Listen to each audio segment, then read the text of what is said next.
High, এখন আমি আপনাকে আপনার ই-কমার্স ওয়েবসাইটের কালার ম্যানেজারের সাথে পরিচয় করে দিব। আর এটা দিয়ে কীভাবে কাজ করবেন এই জিনিসটাও দেখাবো। তো এটা করার জন্য সবার আগেই আপনি আপনার ই-কমার্স ওয়েবসাইটের কন্ট্রোল প্যানেলে লগ ইন করবেন। অ্যান্ড লগ ইন করার পর আপনি এরকম একটা পেজ দেখতে পারবেন অল প্যানেলসের আন্ডারে। এখান থেকে আপনি জাস্ট কালার ম্যানেজার নামে একটা প্যানেল দেখতে পারবেন বা ম্যানেজার বা বাটন দেখতে পারবেন। এটার মধ্যে আপনি ক্লিক করবেন। এটার মধ্যে ক্লিক করার পরই আপনি এই পেজটাতে চলে আসবেন। এটাই আপনার কালার ম্যানেজার। এখন চলেন একটু বুঝে নেই যে কালার ম্যানেজার জিনিসটা কি।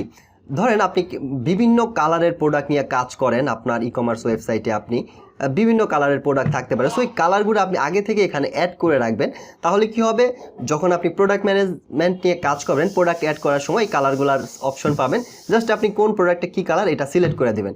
এটা সিলেক্ট করার দেওয়ার ফলে আপনি যে বেনিফিটটা পাবেন আর আপনার কাস্টমার যেই সুবিধাটা পাবে, আপনার ফ্রন্ট প্যানেল থেকে কাস্টমার ওই কালার ফিল্টার করে ওই প্রোডাক্টগুলো বের করতে পারে। যেমন ক্যাটাগরি ব্র্যান্ডের আগে আপনাকে দেখানো হয়েছে যে যেই ক্যাটাগরি ল্যান্ডিং পেজে যাচ্ছে ওই ক্যাটাগরি রিলেটেড প্রোডাক্টগুলাই কিন্তু সে দেখতে পাচ্ছে আপনার কাস্টমার। আবার যে ব্র্যান্ডের ল্যান্ডিং পেজ ওপেন করতেছে ওই ব্র্যান্ড রিলেটেড শুধু ওই ব্র্যান্ডের প্রোডাক্টগুলাই সে দেখতে পাচ্ছে। সো সেম এই কালারটা ওই রকমই। ধরেন একটা কাস্টমার শুধু দেখতে চায় যে গ্রিন কালারের কী কী প্রোডাক্ট আছে, সে যখন গ্রিন কালারের মধ্যে ঢুকবে, সো গ্রিন কালারের ঘড়ি থাকুক, শাড়ি থাকুক, লুঙ্গি থাকুক, টি শার্ট থাকুক, পাঞ্জাবি থাকুক, সব কিছু কিন্তু মানে মিক্স হয়ে তার গ্রিন কালার যেটার মধ্যে আছে সোজা কথা ওই প্রোডাক্টগুলো সে দেখতে পারবে। এরকম রেড, এরকম ইয়েলো, এরকম অনেকে আছে যে কালার ফিল্টার করে প্রোডাক্ট দেখতে চায়। কি প্রোডাক্ট, ওটা কোনো ফ্যাক্ট না, তার ওই কালার ফিল্টার করে প্রোডাক্ট দেখার ইচ্ছা হয় বা দেখতে চায় বা ওইভাবে শপিং করে। সো এইভাবে আপনি সাজিয়ে রাখলে আপনার কাস্টমার এই সুবিধাটা পাবে। পরবর্তীতে আপনিও এই সুবিধা পাবেন যে এই কালারের কী কী প্রোডাক্ট আছে, পরবর্তীতে আপনিও দেখতে পারবেন। আপনি যদি মাল্টি কালারের প্রোডাক্ট নিয়ে কাজ করেন তখন আপনার এই জিনিসটা অনেক প্রয়োজন হবে, আর যদি না করেন তাহলে এটা দরকার নেই, বাট একটু দেখে রাখেন যদি লাগে কখনো। সো সিম্পলি এটা একদম সিম্পল, সবগুলোর চেয়ে সিম্পল, ক্যাটাগরি অ্যান্ড ব্র্যান্ড ম্যানেজারের থেকেও সিম্পল এটা। চলেন আপনাকে একটা প্র্যাকটিক্যালি কালার অ্যাড করে দেখাই। সো এটা করার জন্য এই যে এই কালার ম্যানেজার প্যানেলে আসবেন, এখান থেকে ডাইরেক্ট এই যে ডিফল্ট প্যানেল থেকে আপনার প্রোডাক্ট কালার ম্যানেজার এটার মধ্যে ক্লিক করে এখানে আসবেন। এখানে আসার পরেই সর্বপ্রথম আপনি এই যে এই ফর্মটা দেখতে পারবেন, ইনপুট কালার নেম আর কনফার্ম অ্যাড বাটন, আর নিচে যেটা আছে এটা কিন্তু ব্ল্যাঙ্ক থাকবে।